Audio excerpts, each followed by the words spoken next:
Vamos a hablar del ego al eco, el camino al despertar de la conciencia personal y organizacional. Comenzar diciendo que hay un pensamiento de Schopenhauer que define claramente la intención del día de hoy. Si dice el pensamiento, la tarea no es tanto ver lo que nadie ha visto todavía, sino pensar lo que pocos han pensado de aquellos que todos ven. Y precisamente el objetivo que estamos buscando hoy es guiar ese proceso en el cual posiblemente estemos poniendo delante de ustedes la misma información que pueden haber visto en otras oportunidades, pero la invitación va a ser a percibirla desde una perspectiva distinta, más abarcadora, más profunda, desde el proceso de integración de ciencia y conciencia. Y en ese sentido, hay una primera caracterización que suelo invitar a hacer a los participantes, y es tratar de identificar cuál es la realidad que nosotros estamos enfrentando. El, el hacernos conscientes de qué situación es la que estamos viviendo nos permite generar la perspectiva para identificar cómo aproximarnos a los procesos de evolución.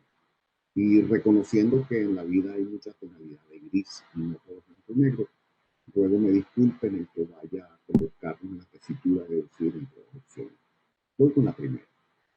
La primera es el reconocer que nos toca vivir como individuos, como personas en esta generación, un proceso complejo de cambios muy acelerados que hace que para nosotros ser viables e independientes, para poder pasar la prueba del tiempo, tengamos que mejorar mucho lo que hemos venido haciendo de manera tal de dar respuesta a las presiones que la vida nos ofrece en el día a día.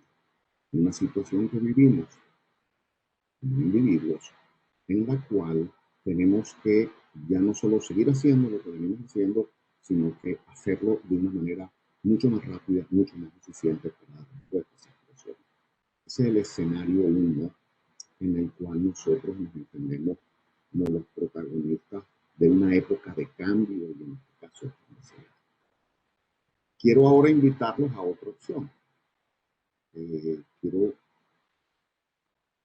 sentir el que tal vez la situación que nosotros enfrentamos es de una complejidad tal que aun y cuando nosotros podamos mejorar profundamente lo que hemos venido haciendo siempre, aun y cuando tengamos la maestría necesaria en todo aquello que ha sido lo que hemos aprendido, lo que venimos haciendo, que no va a ser suficiente.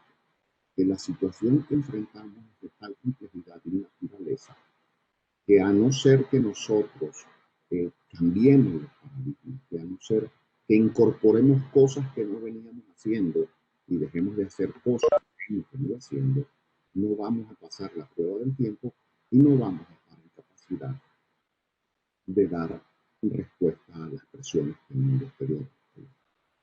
En este segundo escenario, nosotros nos entendemos como personas, en tanto cuanto individuos, como los protagonistas de un cambio de época.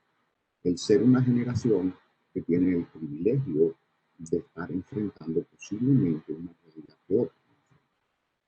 Entonces, yo lo primero es que les preguntaría a ustedes, en el entendido de que la respuesta que den es la correcta para ustedes, ¿dónde se sienten mejor representados?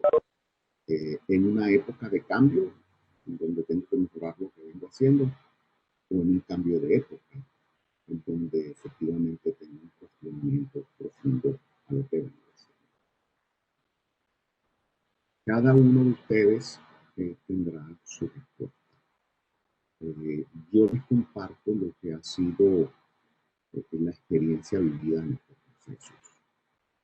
Desde hace 5 años es difícil haber tenido un auditorio en el cual menos del 70% no se haya, que al menos más del 70% no se hayan tenido como protagonista de un cambio de época. Y esa situación cambia por completo los procesos tradicionales que nosotros hemos vivido para la formación de ejecutivos, para el crecimiento personal, porque no es lo mismo el sentir que estamos en un cambio de época que en una época de cambio. Nos convierte en los protagonistas de un antes y un después, nos da a entender que tenemos el privilegio como generación de estar presenciando el agotamiento de un modelo y de un sistema y de tener la responsabilidad de darle cabida a algo nuevo que tiene que emerger. Y para aquellos de ustedes que se hayan posicionado con el cambio de época, algunos elementos que posiblemente ayudan a entender eso. Lo primero es que pareciera que somos de la última generación que tuvo cierto temor de sus padres y la primera que parece que tiene temor de sus hijos. Parece también que somos la primera generación que va a enfrentar preguntas que ninguna otra enfrentó y que posiblemente tenga mucho que ver con la capacidad de implementar instituciones. En la pregunta no de cuánto me dejaste desde el punto de vista ya no económico ni de formación, sino incluso de cuánto me dejaste como ejemplo, como legado. Pareciera que somos una generación entre un mundo que ya debate el no poder ser, algo que no termina de emerger, pero que caprichosamente anticipamos que debe ser muy distinto a esto que conocemos. Y cuando vemos las crisis en los distintos países, cuando vemos no solo las crisis políticas, sino la creciente desigualdad, la enorme contaminación ambiental, el impacto de la pandemia que nos ha llevado a reflexionar y a cambiar en muchas situaciones nuestros estilos de vida. Cuando ponemos todo esto en perspectiva, nos damos cuenta que es muy difícil encontrar sentido porque en la turbulencia las ecuaciones que aplican son distintas. Entonces, quiero poner este contexto porque si hablamos del crecimiento personal y de la transformación organizacional, no es lo mismo un escenario que otro. Y repito, honro que haya sido su respuesta, pero honrando también lo que ha sido la tendencia de los últimos años en los auditorios, de entender que hay algo que está ocurriendo que es mucho más profundo que lo que había ocurrido en décadas anteriores, nosotros efectivamente nos identificamos en gran medida como estar en ese cambio. Y bueno, si hay un cambio de época, tiene que haber un cambio de pensamiento, porque lo que caracteriza un cambio de época es efectivamente un salto en el sistema de valores y un cuestionamiento profundo a los modelos mentales que dan forma al pensamiento del cual desarrollamos todas nuestras relaciones y estructuras sociales.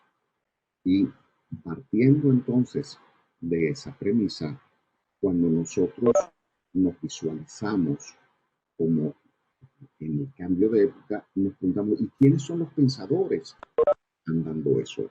¿A qué se debe efectivamente? ¿Dónde está el nivel de pensamiento que justifica este cambio de época? Y hay varios bloques de autores, desde en el mundo de los negocios, desde los autores iniciales de hace de 40, 50 años, de la década del 70 y 80, cuando la revolución industrial, ya habiendo dado lo mejor de ella, evoluciona a la revolución del conocimiento, genera toda esa cantidad de conocimiento y desarrollo que hizo que Peter Senge, Edward Deming, todos estos creadores de la administración científica nos llenaran con sus conocimientos. Después se inicia una transición, unos autores como Peter Senge, cuando empieza a hablar de las organizaciones como sistemas vivos, Fukuyama, cuando empieza a hablar de confianza y de valores, que generan una transición, porque ya no solo venían hablando del interés propio, del hacer más, mejor, más rápido y más barato, sino que comienzan a hablar del tema de las relaciones, la inteligencia emocional que desarrolló Goldman.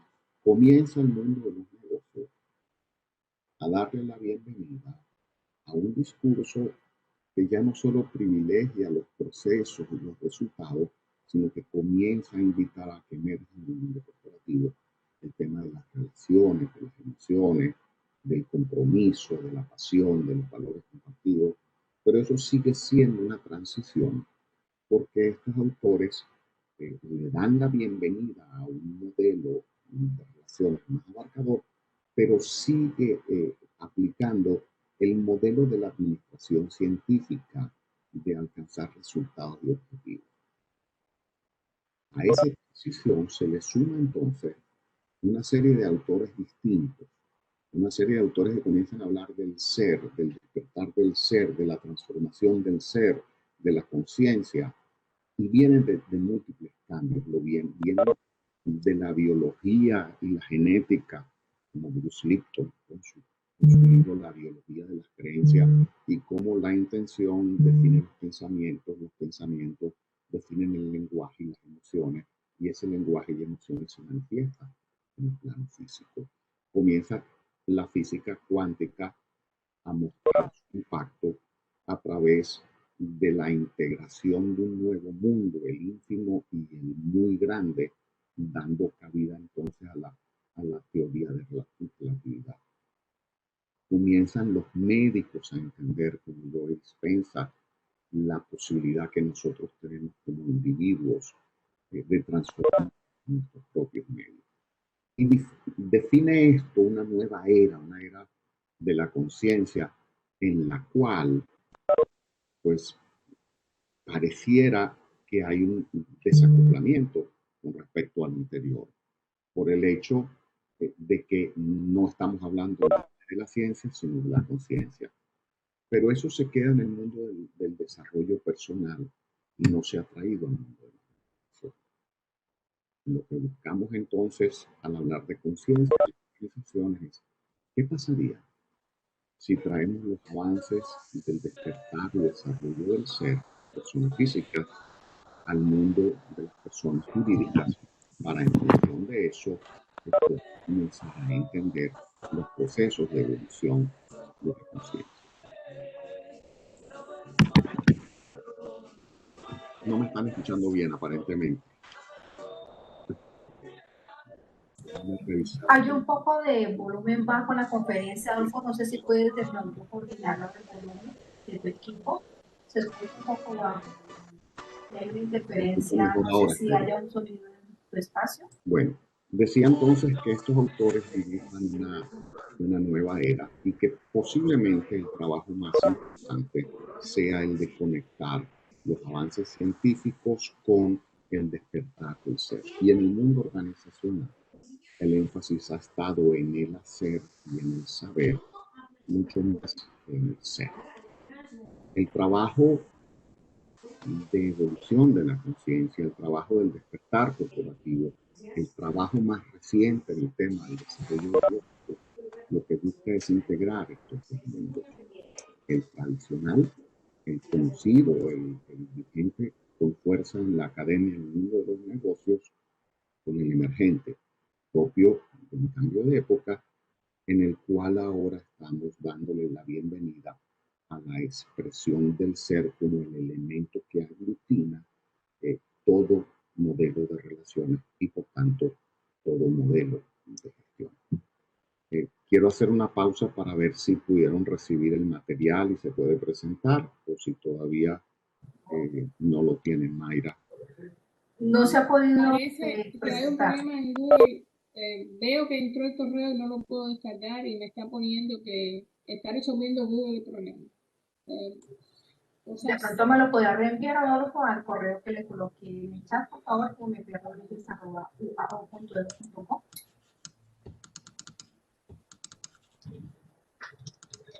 Creo que estamos teniendo problemas de todo tipo.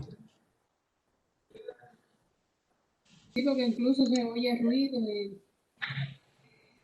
y Google está diciendo que tiene problemas, que está resolviendo. Todo frisado, lo tengo aquí todo congelado. Estoy un poco perdido, no los escucho ustedes tampoco ahora. Ahí yo, por ejemplo, te escucho mejor con volumen, porque ahora estás un poquito como que hay interferencia y un poquito bajo.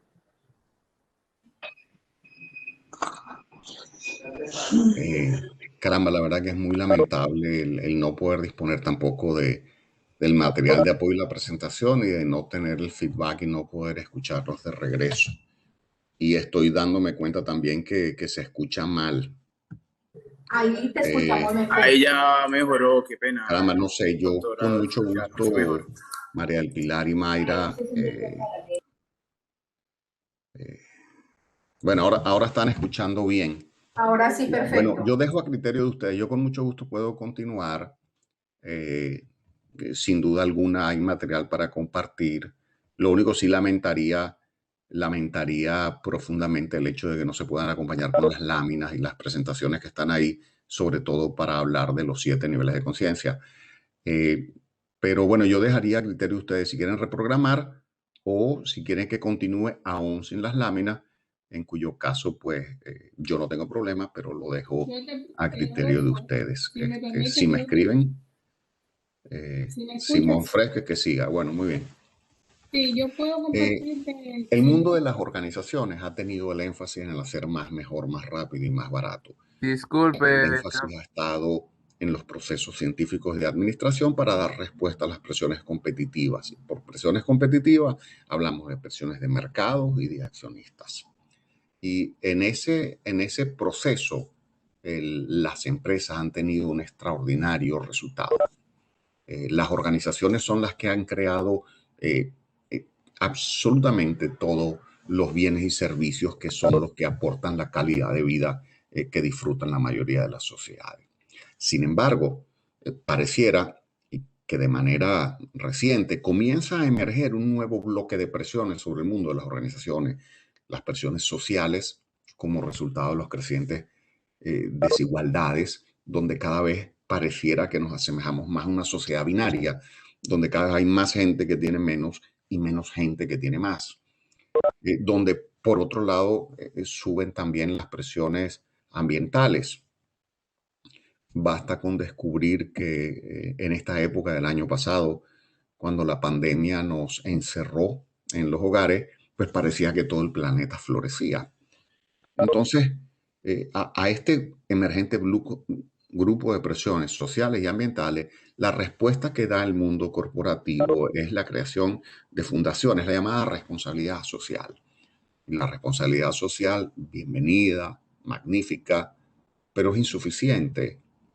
Y es insuficiente e incluso puede llegar hasta ser nociva, incluso porque cualquier iniciativa de responsabilidad social, por muy bienvenida que sea, está trabajando sobre las consecuencias de los desarreglos y no sobre las causas de los mismos. Y digo que puede llegar a ser incluso perjudicial porque corremos el riesgo que al más alto nivel de gestión de las organizaciones y del mundo de la academia no estemos haciendo lo necesario para dar una solución a las consecuencias de los desarreglos. Cuando hablamos entonces de la evolución organizacional, lo que estamos hablando es de incorporar en la esencia misma, en la razón de ser más profunda de la organización, una naturaleza que le permita no solo tener procesos de negocio para crear valor económico, sino procesos de añadición de valor social que contribuyan a generar un estado de bienestar distinto. Y que el bienestar no solo pasa por decir que la organización no debe seguir ganando dinero o no debe ganar tanto dinero, todo lo contrario. El hacer dinero en una organización debe ser el resultado, debe ser la consecuencia de abrazar una causa superior y trascendente que permita que cada uno de nosotros, cuando va a trabajar, solo esté recibiendo un salario económico que cubre nuestras necesidades básicas, sino que en adición podamos estar recibiendo los otros 3 salarios que todo ser humano necesita. El salario emocional, que no es más que ese salario que recibimos en nuestras empresas, en nuestra casa, en nuestra universidad, cuando la persona nos dice gracias por estar acá, qué importante eres, y nos muestra el aprecio a nosotros como personas por estar ahí. El salario mental, que es el que recibimos cuando el maestro te felicita o cuando tu jefe te dice buen trabajo, qué orgulloso me siento de que estés trabajando con nosotros en esta organización. Y por último, el salario espiritual, porque el ser humano tiene 4 necesidades: las físicas, las emocionales, las mentales y las espirituales. ¿Y cuál es ese salario espiritual? Ese es el más complejo. Ese amerita una transformación profunda del modelo de negocio. Y nos acercamos como empresas a ofrecer ese salario cuando logramos que cada una de las personas, cuando viene a nuestra organización y nos ayuda a cumplir nuestra misión, esta persona está dando respuesta a su misión de vida. Cuando se alinea lo que yo amo hacer como individuo con lo que el futuro que la organización desea crear.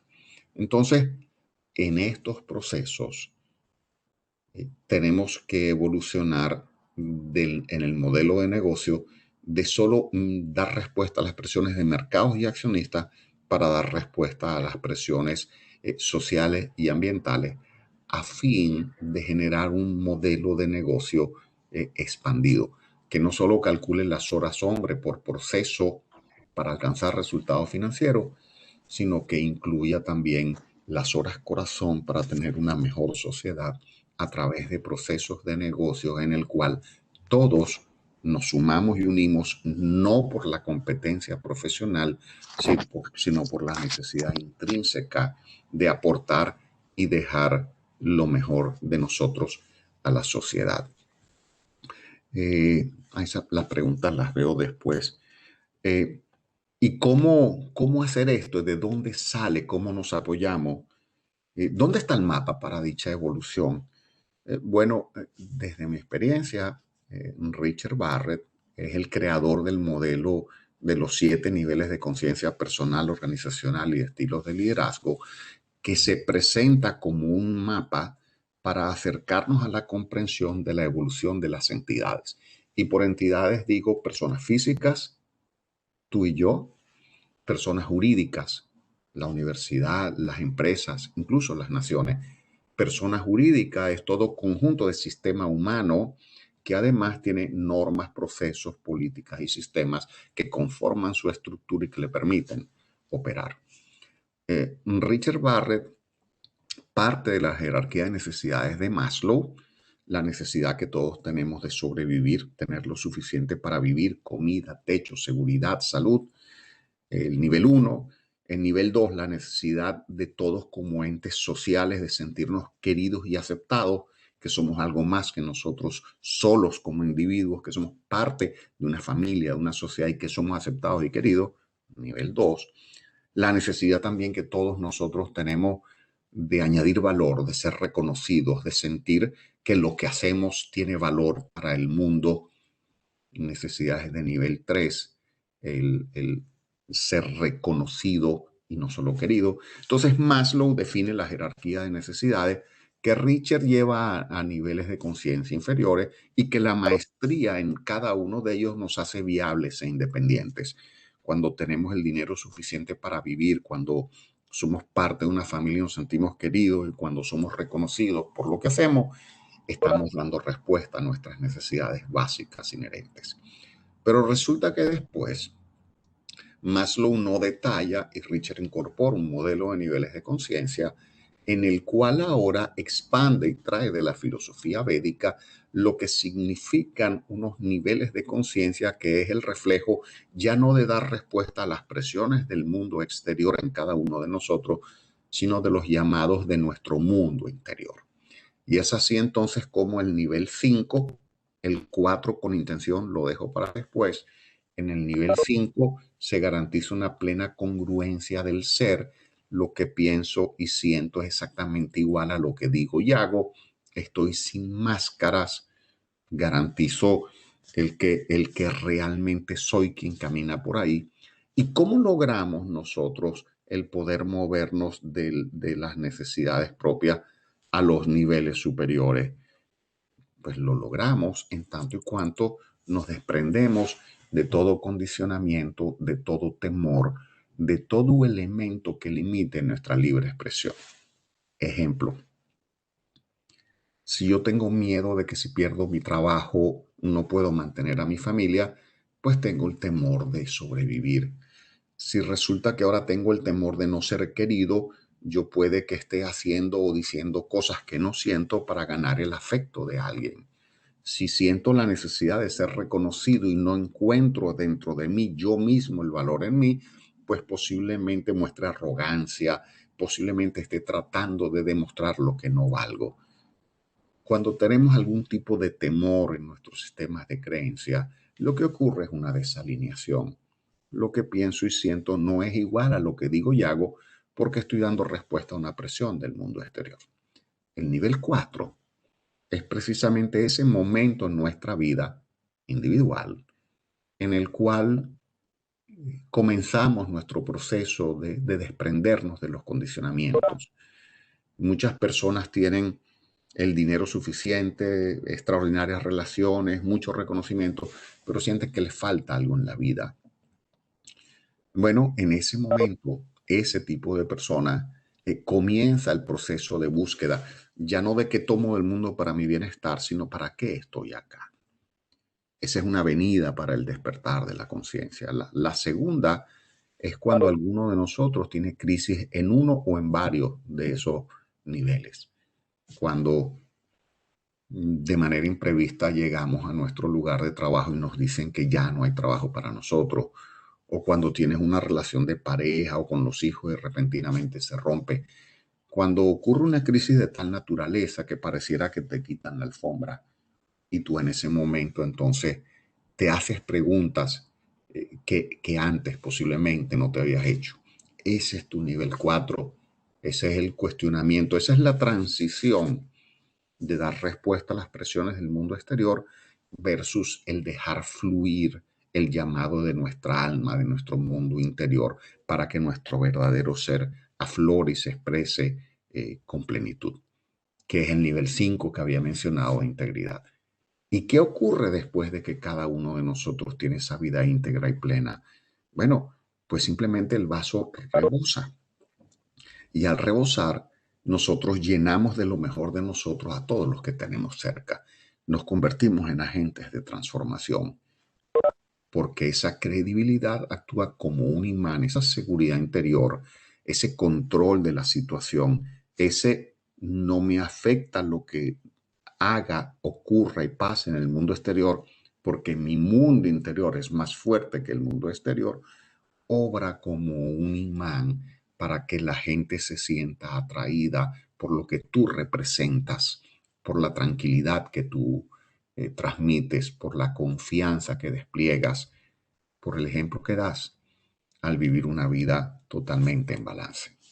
Y el nivel 7, o el nivel más alto, sin que alto sea mejor, es cuando nos preocupamos, nuestra conexión está con el largo plazo y las próximas generaciones, con el estar seguro no solo que añadimos valor a los que tenemos cerca y ahora, sino que en esa expansión nos entendemos todos interconectados e interrelacionados y sentimos que tenemos un llamado para contribuir con las próximas generaciones. Niveles inferiores, niveles superiores, se llaman inferiores o superiores, pero ambos son fundamentales. Cuando tú y yo tenemos maestría en los niveles 1, 2 y 3, nos hacemos viables e independientes. Tenemos lo suficiente para vivir, ser aceptado y ser reconocido. Cuando tenemos maestría en los niveles 5, 6 y 7, estamos viviendo ya no solo una profesión, sino una misión. Hemos alineado lo que sabemos hacer, con lo que amamos hacer, con lo que nos pagan por hacer, con lo que necesita el mundo de nosotros. Y cuando tenemos esa maravillosa combinación de estar haciendo lo que sabemos y lo que amamos, por lo que nos pagan y por lo que realmente contribuye al mundo mejor, es cuando nosotros podemos hablar del bienestar en su máxima expresión. Ahora, hablé del mundo de las personas físicas, me quedan 10 minutos, voy a hablar de lo que nos interesa, de las personas jurídicas, que al final es la continuación a la evolución de nosotros. Resulta que las personas jurídicas, las empresas, las organizaciones también operan a niveles de conciencia. El nivel 1 tiene que garantizar la viabilidad, su rentabilidad financiera, la excedencia de los flujos de caja, el poder garantizar que la organización va a pasar la prueba del tiempo. El nivel 2, que la organización tiene clientes satisfechos, que es la líder del mercado. Nivel 3, que hace bien las cosas, que es el benchmark de su industria, calidad, eficiencia, productividad. Cuando una organización tiene maestría en los niveles 1, 2 y 3, que es el campo del gerente que administra recursos, para hacer más, mejor, más rápido y más barato, la organización se hace viable e independiente. Pero no necesariamente va a contribuir la organización a crear valor sostenible, ni necesariamente significa que pueda pasar la prueba del tiempo. Porque para que una organización pase la prueba del tiempo, no solo debe ser viable e independiente, sino que es una subsidiaria de la sociedad de la cual se alimenta, del ambiente del cual vive. Entonces tenemos que garantizar que nuestro modelo de negocio ya no solo da respuesta a las presiones competitivas de mercados y accionistas, sino que incluye en nuestra ecuación y como procesos de negocios la necesidad de conectarnos con la sociedad a fin de garantizar que nosotros damos respuesta a los llamados del mundo. Ahí creo que ahora sí tienen la gráfica donde comparamos personas físicas y personas jurídicas en cada uno de los niveles de conciencia. Y solamente decir que ese nivel 4 que ustedes se dan cuenta que aparece ahí como transición, ese es el proceso en el cual todos nosotros estamos envueltos. Si entendemos los 7 niveles como un mapa para la evolución, de su lado izquierdo tienen la evolución de la persona física, del lado derecho tienen la evolución de la persona jurídica. Ahora, ¿qué ocurre si ustedes están operando en los niveles altos de conciencia y su organización está operando en los niveles bajos? Pues hay una desalineación de valores. Entonces, lo que está entrando a esa empresa es el profesional en una relación mercantil donde intercambio conocimientos por dinero. Pero lo mejor de mí, mi corazón, mi alma, se queda afuera porque no hay una resonancia de propósito. No hay esa dimensión espiritual, entendiendo por espiritual la búsqueda de significado, la expresión de tu verdadero ser, de tu alma y no de tu ego. Ese nivel 4 es ese proceso mediante el cual nosotros vamos evolucionando para desprendernos de las creencias basadas en temores, de los condicionamientos de la infancia, de la cultura heredada, del modelo de vida de papá y de mamá, de manera tal de dejar de ser las víctimas del pasado y comenzar a convertirnos en los arquitectos de nuestro futuro. Es como desconectar el piloto automático y tomar el control de nuestras vidas con la intención de poder evolucionar hasta nuestro pleno potencial. Si nosotros estamos en ese camino como personas, como individuos, pero la persona jurídica no, entonces puede que yo no vaya a lograr mi plenitud, porque puede que difícilmente entonces mi profesión sea mi misión, porque no hay una alineación entre lo que estoy haciendo y lo que posiblemente ame hacer o lo que necesita el mundo que haga.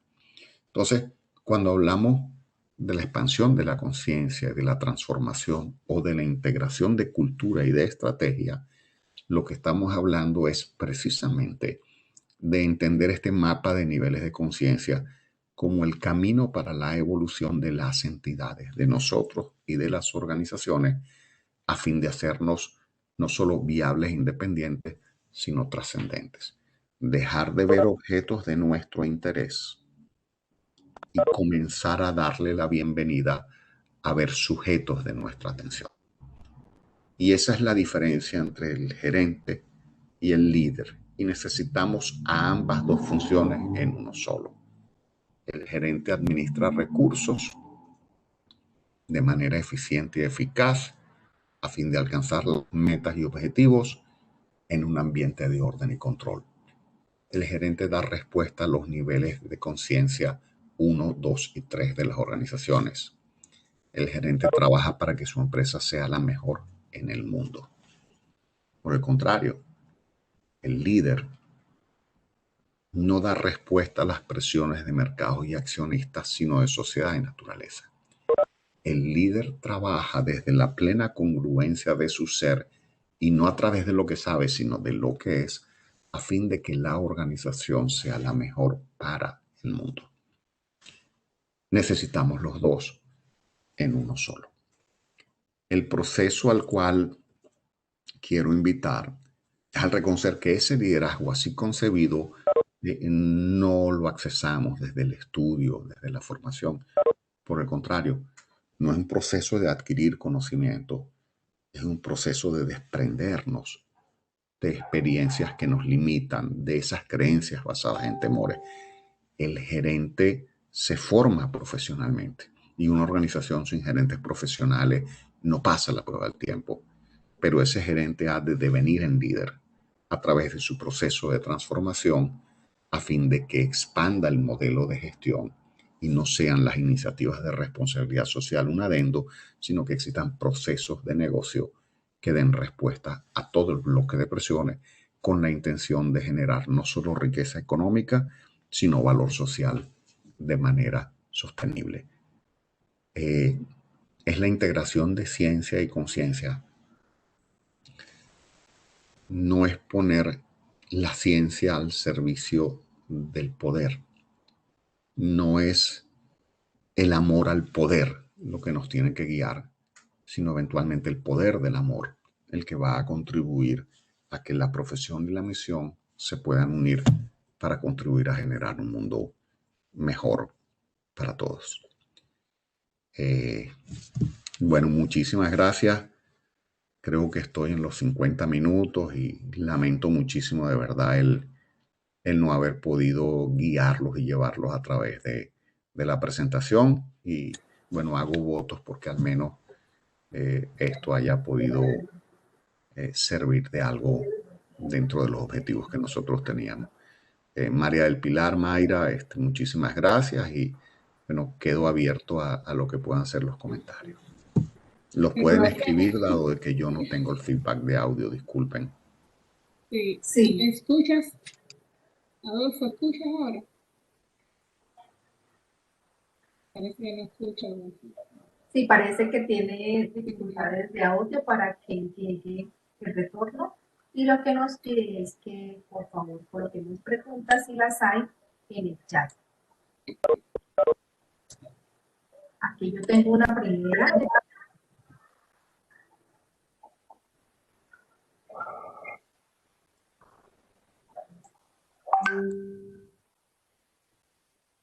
Dile que hable, que escuchas aquí. Dile que hablen porque el mío sí se escucha. Okay. Se escucha el otro micrófono de la PC que también tiene en la empresa, entonces él puede responder por ahí. ¿Cuál es la pregunta? Si dicen la pregunta, yo la escucho y puedo responder. Ya se escucha bien. Ah, bueno, perfecto. Aquí la pregunta que me permito hacer es: ¿cuáles son los pilares fundamentales en un modelo de negocio para alinear el salario espiritual? Gracias, María del Pilar. El salario espiritual es el que tiene que ver con el significado. El económico cubre nuestras necesidades físicas, el salario emocional, el salario mental lo da el estilo de liderazgo y la cultura. El salario espiritual amerita el cambio de paradigma. El salario espiritual es aquel que el trabajador recibe cuando yo siento que cuando voy a la organización a que ésta alcance su visión, yo encuentro mi misión en la vida. ¿Cuáles son los pilares de eso? La más profunda transformación del modelo de negocio. Porque mientras el modelo de negocio privilegie instituciones legales y accionistas esté para dar respuesta a los stakeholders tradicionales, difícilmente va a poder siquiera acercarse a tocar de cerca el salario espiritual. El salario espiritual, repito, es aquel que recibe una persona cuando siente que al ir a su organización a ayudarla a alcanzar su misión, la de la organización, esta persona encuentra su misión en la vida, esa plenitud y esa satisfacción que da el sentir que nuestro tiempo está dedicado a toda la expresión de nuestro ser. Muchas gracias, Adolfo. Bien, invitamos si alguien tiene otra pregunta, por favor, que la podemos hacer en chat o la podemos decir en audio que ya Adolfo nos escucha. Adelante, escuchamos y estamos atentos. Profe, ¿se escucha bien? Perfecto. Bueno, primero que nada, Adolfo, muchísimas gracias por compartir tus conocimientos. Me recuerda mucho a la teoría de Max Neff sobre las necesidades humanas, sobre la parte social, incluso la parte del cambio social. Me gustaría preguntarte para las personas que nos queremos incursionar por la gestión del talento humano, por el cambio social, eh, ¿qué consejo le darías a una persona que tiene un equipo diverso, con diferentes o personalidades muy fuertes y hay conflictos en ese clima laboral? ¿Cómo hacer sinergia con ellos si apenas está iniciando a conocerlos? Y lo otro es cómo mantener ese equilibrio, porque entre el líder y el gerente, eh, a veces se dice como que el líder es algo, puede llegar a descuidar otros ámbitos de la parte administrativa y el administrador a veces se enmarca tanto en ser esquemático que deja de lado esa parte pues tan humana. ¿Cómo mantener ese equilibrio? Porque pues he escuchado de muchos compañeros pues que ya están incursionando en la parte laboral y a veces cuando dirigen equipos, dirigen grupos, a veces la amabilidad de ellos se toma como, ah, no, yo voy a hacer aquí las cosas fácil y, o no las hago porque esta vieja relajada, no sé, algo así. Entonces, ¿cómo mantener ese equilibrio y nivelar eso? Muchas gracias. No, gracias a ti por la pregunta. Mira, se requieren ambos. Hay momentos en la organización en el cual efectivamente la función tiene que ser la propia del gerente que administra recursos y tienes que tomar decisiones, sobre todo si estás en un momento de crisis, no es momento de consenso, es momento de decidir. Pero por otro lado, en el entendido de que todas las situaciones en el mundo y en las organizaciones van cambiando, pues va a haber momentos en el cual tú tienes que hablar como un líder, cohesionando el equipo, resonando con las personas, mezclando el interés propio con el bien común. Ahora, el cuándo debe resaltar un otro es una función realmente del momento del negocio, del estilo del equipo y de la situación que están viviendo. Pero no puedo dejar de resaltar que la organización necesita a ambos. Si tienes solo gerentes, no vas a estar en capacidad de resonar con las personas. Y si tienes una persona muy evolucionada, Gandhi, pero no tienes el conocimiento gerencial, pues tu organización no va a pasar la prueba del tiempo. Entonces, no es ni siquiera cuál es mejor, necesitamos. Lo otro, con tu primera parte de la pregunta, cuando, sí, mira, cada persona es un mundo, porque cada uno de nosotros, los seres humanos, tenemos una personalidad y esa es única, indivisible, esa es la nuestra. Y cada uno de nosotros está en su proceso. Tal vez lo que te voy a decir no resuene mucho, aunque esperaría. Sí, eh, yo no puedo hacer nada para cambiar a nadie. Yo no tengo ese poder. Nadie lo tiene. Eh, eh, la única forma que nosotros hemos visto es la manipulación, que es lo opuesto al concepto de liderazgo. Lo único que sí puedo hacer es cambiar yo, es dar el ejemplo yo, es no perder el control de mis emociones yo, el ser el ejemplo yo. Es como esa frase que suelen decir los jóvenes, como estoy con una audiencia muy joven, la voy a repetir, y es un secreto que me llevó toda la vida a descubrir lo que vale mucho dinero. Y pregúntenselo ustedes, ¿cómo hacen ustedes para conseguir la pareja correcta? ¿Cuál es el secreto de tener el novio o la novia correcta? Bueno, pues yo se lo voy a decir. El secreto es ser ustedes la persona correcta. Porque hasta tanto y cuanto yo no sea la persona correcta, no voy a conseguir la persona correcta, pero el tema está en mí. Llévalo al mundo de las organizaciones. ¿Cómo puedo hacer yo que alguien cambie? No, yo no puedo. Es más, sería muy arrogante siquiera pensar que yo puedo cambiar a alguien. Estaría en el campo de los manipuladores, porque nosotros hoy no hablamos de liderazgo, manipulación. Cuando tú pretendes que alguien haga lo que tú quieres, alcanzar un objetivo que tú tienes, eso no es liderazgo, es manipulación. Liderar significa modelar con el ejemplo. Liderar significa que te sigan porque resuenas con ellos. Entonces, para no extenderme, eh, no podemos cambiar a nadie.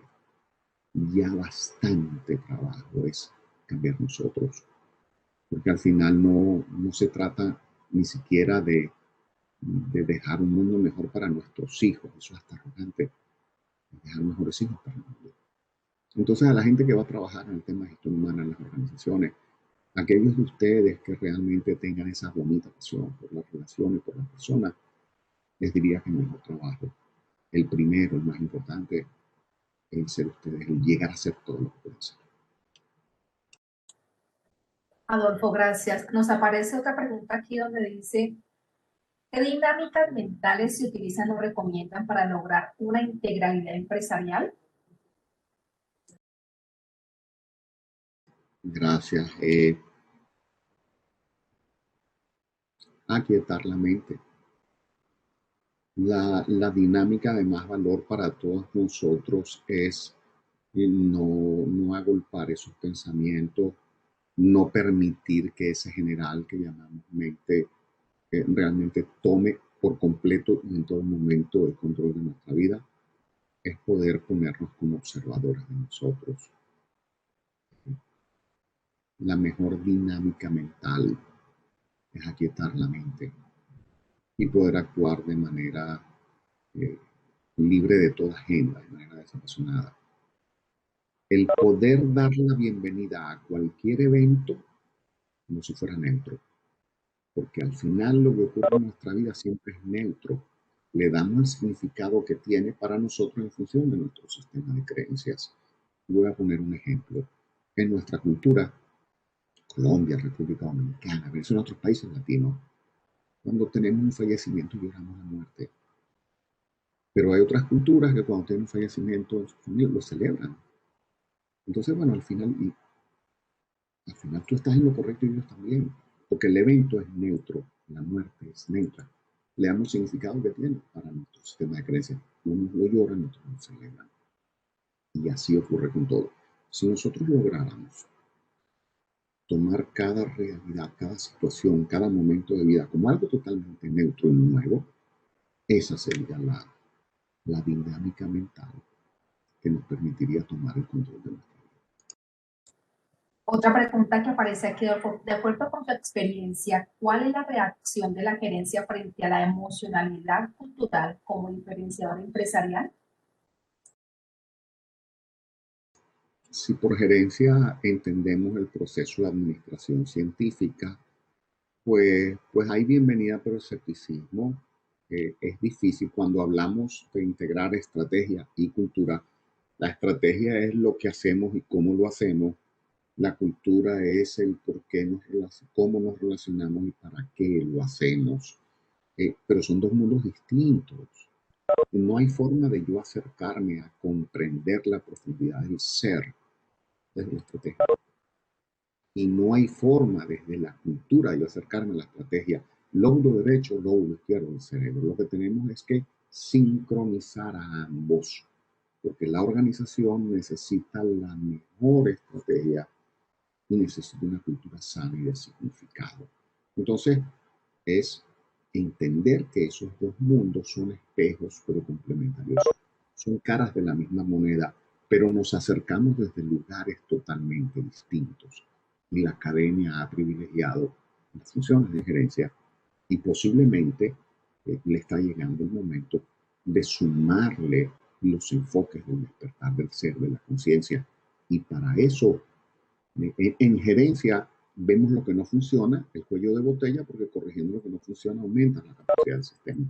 En las relaciones, en el tema de los humanos, en lugar de enfocarnos en los lados oscuros, nos enfocamos en los lados que brillan, porque es ensalzando lo que brilla como se parte la oscuridad. Entonces son dos mundos que tenemos que integrar, pero para ello no es suficiente los enfoques científicos y los tradicionales. Es la integración de estos dos mundos porque somos protagonistas de este cambio de época que invita a nuevos paradigmas. Gracias, Adolfo. Y cerramos con esta última pregunta. ¿Podría compartir un ejemplo de alguna organización que haya hecho el proceso de abordar el desarrollo espiritual con sus equipos? ¿Cómo logró la transformación? Excelente. La historia de la evolución de las organizaciones pasa por ser la historia de la evolución de su equipo ejecutivo, su equipo líder. Para que una organización se transforme, el primer paso es que los líderes, los ejecutivos de alto nivel vivan ese proceso. Y sí tenemos experiencias de eso. Ha habido, bueno, en particular recuerdo con mucho cariño un proyecto espectacular, una firma de origen belga en el sector industrial del alambre, Dixon en Venezuela. Ellos vivieron todo este proceso de transformación en función de los 7 niveles de conciencia y llevaron incluso los 7 niveles de conciencia personal, no solo a los trabajadores, sino a la familia. Y ahí lograron cambios sociales impresionantes, hasta el punto de que el sindicato formó parte de todos esos procesos y modificaron el tema de las relaciones. Ese es el primer caso que yo vi que se llegó tan lejos, en el cual la gerencia tuvo no solo la competencia técnica que tenía, sino la humildad para recorrer un camino de conexión, de honrar a las personas y de entender que el valor económico era la consecuencia del valor social. Eso fue un caso realmente extraordinario.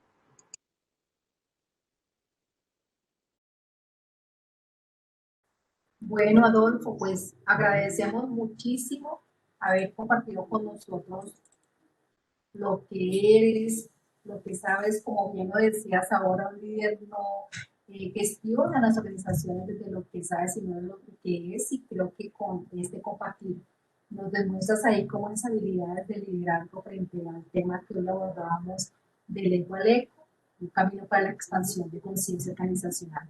De verdad que muchas gracias por parte de la Pontificia Universidad Católica Madre y Maestra de la Universidad Autónoma de Occidente, por compartir aquí en este espacio, y a cada uno de los asistentes también muchísimas gracias por participar y estar atentos en este espacio que estamos seguros que haya contribuido a sus vidas. Gracias nuevamente, Adolfo.